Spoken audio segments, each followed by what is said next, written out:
Depuis 50 ans, Survival International aide les peuples autochtones à défendre leur vie, protéger leurs terres et déterminer leur propre avenir. En soutien à notre organisation, Marc Gallio raconte des contes autochtones. Tous les dimanches, en cette période de confinement, nous vous invitons à voyager, une occasion de découvrir les cultures et les mythes fondateurs des peuples autochtones. Du bassin du Congo à l'Australie en passant par le continent américain, des récits à écouter seuls, en famille ou entre amis. Vous êtes-vous déjà demandé d'où venait le parfum des fleurs ? Pour la nation Yandot d'Amérique du Nord, il aurait une provenance céleste. Avec l'origine du parfum des fleurs, Marc Gallio vous transporte dans un mythe aux 1000 odeurs. Ce conte est tiré du recueil Petites histoires de jardin et autres contes et légendes par Michel Beauvais. Une tribu de la nation Yandot décide de quitter son dernier territoire en une longue colonne humaine encadrée par les hommes les plus vaillants. Devant sont les enfants. Ils jouent à cache-cache dans les broussailles, passent les gués en s'éclaboussant avec de l'eau et avec des rires d'enfants mais merveilleux, joyeux. Au loin, on entend les cascades et les enfants cueillent des fleurs aux 1000 couleurs. Quand tout à coup, ils poussent des cris d'effroi. Devant eux se tient une puissante panthère avec un tout petit bébé dans la gueule. Les chasseurs guerriers se précipitent les premiers et ils tirent maintes et maintes flèches sans jamais atteindre l'animal. Et pourtant, les tirs étaient bien ajustés. La panthère reste impassible. Elle dépose l'enfant sur le sol, tourne les talons et disparaît. La fille du chef se précipite la première et recueille l'enfant dans ses bras. C'était une petite fille.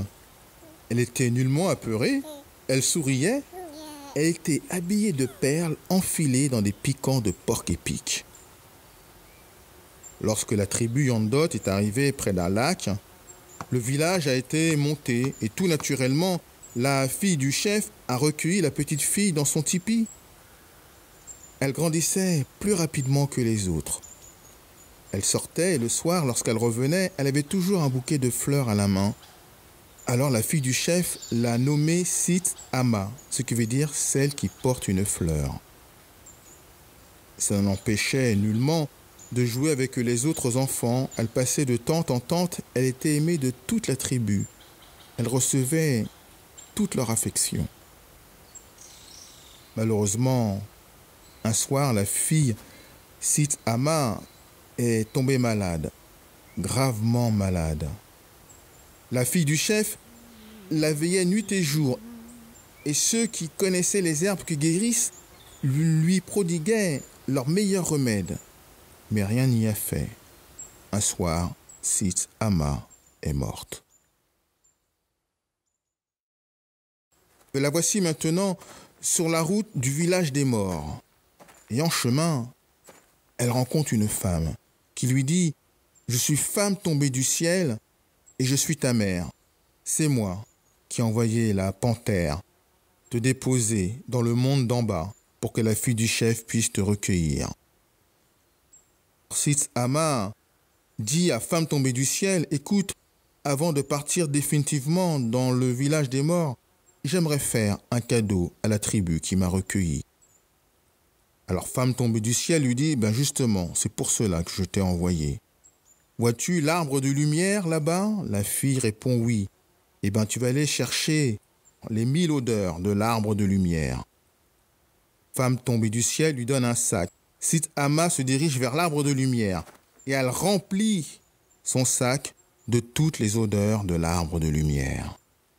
Et elle revient vers femme tombée du ciel.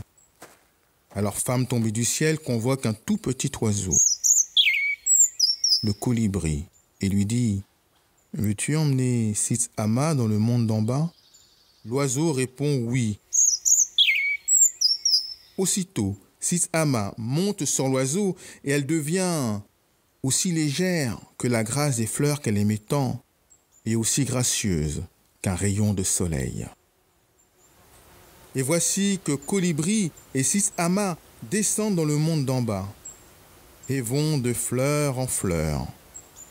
Et Sit Ama dépose un peu de l'odeur de son sac selon la couleur des fleurs. et un parfum entêtant, subtil, fort, remplit toute la contrée. Aussitôt, la fille du chef et la tribu Yondot reconnaissent là un cadeau de Sith Ama, un cadeau qui vient de l'au-delà.